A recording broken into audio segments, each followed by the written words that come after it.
read those in batches at various breaks throughout the debate. There will be no instant TTS.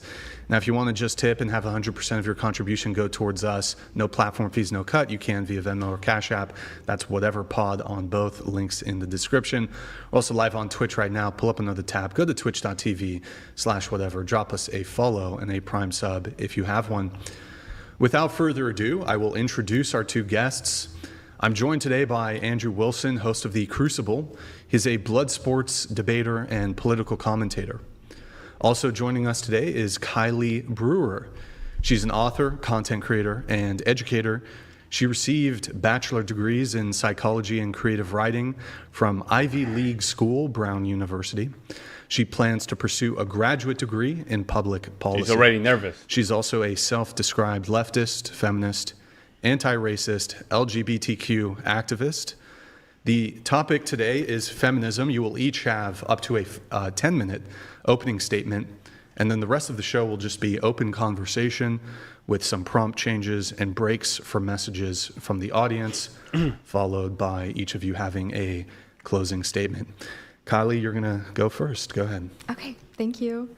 Hi, my name's Kylie. I just wanted to start by saying a little bit about what I stand for, which is just feminism generally. And I would want to say that feminism is a crucial movement, both in the United States and across the world. Feminism is defined as advocating for gender equality and challenging the structures of power that perpetuate discrimination and violence against women. It is not an attack on men. Rather, it is a call for an equal and just society.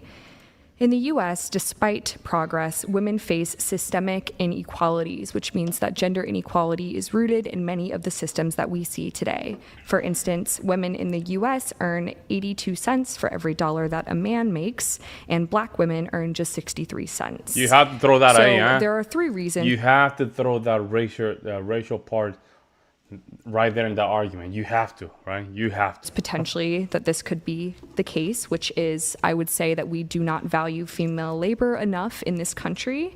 And there's a phenomenon called male flight, which is typically when a field becomes very female dominated, 50 to 60% women. Men typically begin to leave that field and the pay rate for women drops. So that might be some sort of implicit phenomenon happening, as well as domestic labor is unpaid, which is when women typically take on more of the child rearing in homes. And obviously that is not something that is compensated. And for women who do go to work and raise kids, there's inadequate child support, meaning we often miss out on promotions or other major opportunities in the career because we are not supported in that way. So this all could explain that economic inequality. Which brings me to, according to the World Economic Forum, it's going to take roughly 300 years to close the gender gap for both economic and political empowerment for women. In countries like Afghanistan, women still battle for access to education and healthcare, as well as personal freedoms. In some places, if they open the door without being covered, they may be beaten or arrested. Which brings me to this. The home is the most dangerous place for women, according to the United Nations. The home, the place where we should all feel safe. 6 women are killed every hour around the world by people they know. Now, here are some other very depressing statistics. 1 in 3 women experience violence at the hands of a man in their lifetime, whether that's physical or SA. And that's according to the World Health Organization. 50% of women who were unalived in 2017 were killed by an intimate partner violence. It's according to the United Nations. 650 million women were married before the age of 18. This is according to UNICEF, meaning they became child brides, often against their will. Now, the final statistic is that 71% of human trafficking victims are women and girls. This is not to negate the importance of male victims and standing up for their rights as well, just to point out a general pattern in the fact that women are typically overlooked as well as overrepresented in being victims of crimes. Now, there's also a general tendency to blame women for our oppression, that we make less because our work is less important, or because we choose to work in fields that don't pay as much money, or that we were SA'd because of the clothes we were wearing, or that we were unalived because we chose to marry the wrong man. But none of these things are true, and they are rooted in really harmful misconceptions about what the feminist movement stands for. I'm sure you all are also expecting me to be very angry today, and I hope that I won't be, but I'm truly interested in further. Isn't that interesting? Isn't that interesting? The fact that she had to say that statement, if we know what happened. And she just met the typical stereotype. It's just to show you that females develop a good way to communicate the perceived reality, but their actions are most of the time contradictory of how they really act. It's in that instance. The feminist cause, promoting equality, even if it means sometimes talking to people who don't agree with me. And finally, I just would like to say that men can be feminists, and they're very important for the feminist movement, for seeking equal rights around the world.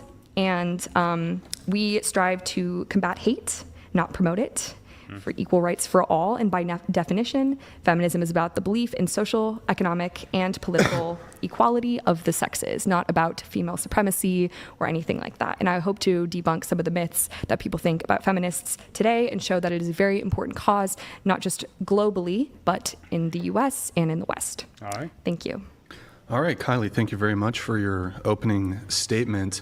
Andrew, if you'd like to give yours now. Yeah, just a second. Let me back up here. There's one thing I wanted to address right in my opening. I've been going through Kylie's videos, and she knows so much which is not so. This is a big bait and switch. This happens often. I think I pointed this out to the Whatever podcast many times, especially when it comes to sociology and psychology, how often they are wrong, and here's how they're wrong most often. What they do is they take studies which are recently published, they point to those data sets and say, because this is right now the most current data set we have, it's true, and then operate as though those things are in reality true when they're not. Kinsey says, for instance, on gender quotas, according to, and she cites this, and many feminists cite this. My name is, are you talking about? Oh, the Kinsey study. right here, guys. This is what I was telling you guys yesterday. Right here. Notice Andrew didn't say anything during her opening statement. Look at how she's writing. She's writing very aggressively, right? She's portraying something like, I'm in this for real kind of a thing, right? But notice And this. she cites this, and many feminists cite this. My name is, 2015. are you talking about? She wanted to correct Andrew. My name is whatever. She wanted to correct Andrew right away. This is simply to just get those clips for their YouTube channel or whatever, or their TikTok. To show those, sisterhood that, hey, I'm gonna really kick it to the man, The Kinsey study. Oh, the Kinsey study. Thank you. Yeah, the Kinsey study, which you cite, right? And most feminists cite the Kinsey study, has been debunked for years. I don't know why feminists study is this? continue. Hang on. Wait, it's my opening statement. You'll have a chance to Yeah. cross-examine him. Just allow him to So finish his let me opening walk you statement. through this. Earlier this week, journalist Christopher Brunette flagged a paper in a March 2024 issue of Econ Journal Watch, a biannual There you go with the publication phone. edited by There you George go with the Mason phone. economist Daniel Klein, that publishes articles, links, responses to other economist errors. The paper, written by accounting professor Jeremiah Green of Texas A&M and John R.M. Hand of the University of North Carolina, addressed the first of three McKinsey 4-installment series of diversity studies. Green and Hand sought to test the replicability of McKinsey's findings. Guess what they found, guys? Could another set of researchers using the same data come to the same conclusions? Since McKinsey refused to turn over its numbers, Green and Hand had to reverse engineer the firm's 2015, 18, and 20 data sets. The results were startling. Green and Hand couldn't replicate the results of McKinsey's first three studies, which monitored the profitability of the executive demographics of an undisclosed group of S&P 500 firms claiming to have found a positive correlation between diverse leadership and the firm's performance. We do not find a statistical significant positive correlation between McKinsey's measures of the racial ethnic diversity of executive terms of firms as measured in December 2019, Green and Hand reported, and either the likelihood of financial outperformance in 15-19. So to give you a quick summary, the study seems to show its most likely correlation and not causation, meaning companies were already doing very financially well, and they have the luxury to mess around with diversity quotas and initiatives. In addition, the data from the 2024 paper was unable to replicate any of the older McKinsey studies, any of them. That should tell you something. So that's a very recent data set, right? Why don't any of the psychologists ever go with the recent data set? Well, the reason they don't go with it is because it doesn't affirm their nonsensical worldviews. That's why they don't go with them ever. You'll find this very common in sociology and in psychology, which suffer from the replication crisis. Somewhere around 60% of their findings cannot be replicated, are not to be trusted. Psychology is the study of the mind. The scientific views of psychology are only done through data collection, but it has to be interpreted. This is amazing. This is the opening statement, but she cannot help. She cannot help to just give you a lot of body language, guys. Major problem. So many feminists will tell you so many studies, and luckily I have all of the ones to refute all of my opponent's studies today. Hey, look at that! Look at that! Look at that! Look at The that! ones to refute all of my opponent's She cannot studies help it, guys. today. She can't. Because what happens is they have a biased worldview and they want the data set to correlate with the worldview rather than wanting to tell you what the actual truth is. The truth is that a bunch of S&P 500 companies who are very rich were already doing really well. And for the purposes of publicity, they decided that they were going to start doing a bunch of DEI hires and ethnic hires and this type of thing. And they decided that they made the correlation causation error. That's it. You'll find this over and over again, I'm sure, as we go through this debate, as we go through the numbers, especially when it comes to the abuse of women, especially when it comes to just how useful women are. We talk about domesticated labor. What a joke. You believe that women should be paid some type of domestic wage. However, it's skilled labor in the home, which keeps the home running. It's always going to be paid way more than domestic labor because it's more worthwhile than domestic labor. Simple. So with that, I'll finish my opening statement. I can't wait to dive right into this.